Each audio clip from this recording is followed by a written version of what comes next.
এই মামলায় গ্রেপ্তার দেখানো হয়েছে এবং 7 দিনের রিমান্ড মঞ্জুর করেছেন বিজ্ঞ আদালত। আয়ুব সাহেব 10 দিনের রিমান্ড চেয়েছিলেন, বিজ্ঞ আদালত সন্তুষ্ট হয়ে উনি 7 দিনের রিমান্ড মঞ্জুর করেছেন। তার বিরুদ্ধে অভিযোগ হচ্ছে যে উনি যখন ছাত্র জনতার আন্দোলন চলে, সে আন্দোলন চলাকালীন অবস্থায় একেবারে শেষ দিকে ছাত্ররা যখন জনতাকে নিয়ে আন্দোলনের চরম পর্যায়ে চলে যাচ্ছে, ধূসর পালানোর অবস্থায়, তখন তাদের মতো যারা সুশীল সেজেছিল, আগে যারা অভিনেতা ছিল, শিল্পী ছিল, এখন ভাই তারা তাদের মধ্যে মানে পার্সোনালিটি কোনো কিছু নাই, তারা ওই বৈষম্যের আন্দোলনে তারা দূষরের সঙ্গী ছিল হইয়া তারা ছাত্র জনতাকে এই রাস্তায় যারা আন্দোলন করেছে তাদেরকে সর্বোচ্চ পর্যায়ে ডিস্টার্ব করেছে। এবং সর্বশেষ সে যা করেছে যে ওই দিন একটা ছেলেকে গুলিবিদ্ধ করা হয়েছে, ওই গুলিবিদ্ধ ছেলেটাকে ছাত্র জনতা হসপিটালে নেওয়ার পথে সে তার নেতৃত্বে আরও কথিত সুশীলদেরকে নিয়ে তাকে হসপিটালে ভর্তি হইতে দেয় নাই।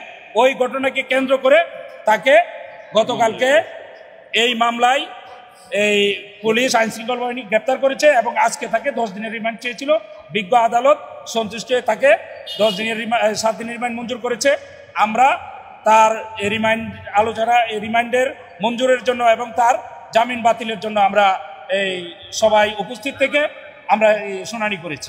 কিছু কিছু জায়গা অবশ্যই মানুষকে নীরব থাকতে হয়, স্বচ্ছ থাকতে হয়। যেমন গান যারা গায় তাদের মনের প্রসারিত কতটুকু এটা কিন্তু সাধারণ মানুষ জানে না।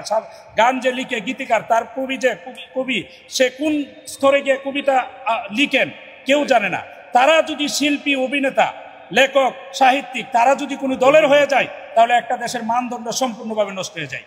এই মানদণ্ডকে শেখ হাসিনা যেমন একটা রাষ্ট্রকে নষ্ট করেছে, এই সিদ্দিকীদের মতো লোকজন তারা এখন সুশীল সাদার ভাব করছে।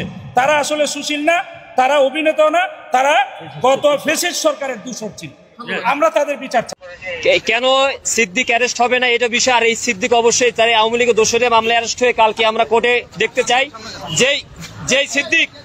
যেই সিদ্দিক আপনি দেখেন আপনার আওয়ামী লীগের দেখেন ভাই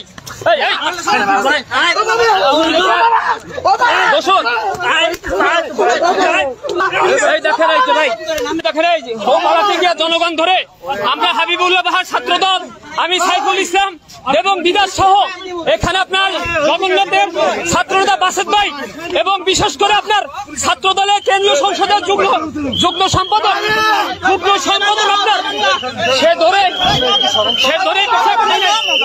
আপনারা প্রথমে দাবি জানিয়েছিলেন, আবার পিছু হটেছেন কেন জানি না।